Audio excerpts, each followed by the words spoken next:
Chuyện ngày xưa hai tôi là đôi bạn thân, cùng nhau lớn lên xem nhau là tri kỷ.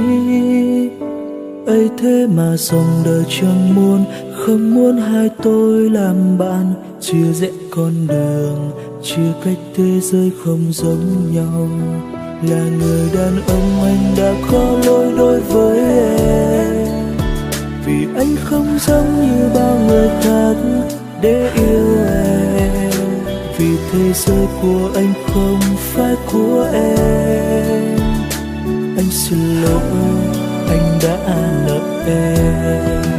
Nợ em một tình yêu chân thành. Nợ em tất cả những suy nghĩ không hợp nhau. Chỉ trách duyên số không sinh ra, vị trí của em là anh. Trách ta không may mắn ở trong tình yêu. Đường đời có xa lắm, anh chúc cho em yên bình.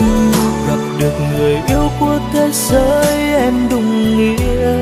Anh sẽ sau lưng em, anh sẽ mãi bên em. Là một người bạn thân tri kỷ như ngày xưa.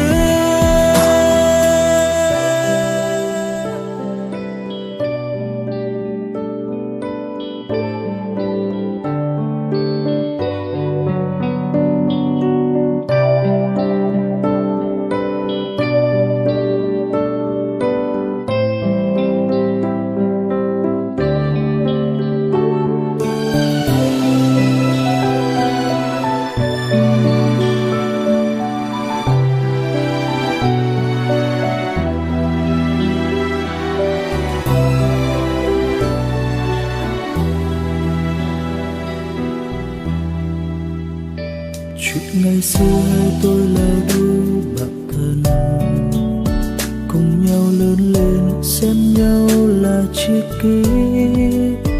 Ấy thế mà dòng đời chẳng muốn, không muốn hai tôi làm bạn. Chia rẽ con đường, chia cách thế giới không giống nhau. Là người đàn ông anh đã có lỗi đối với em, vì anh không giống như bao người khác để yêu em. Vì thế giới của anh không phải của em.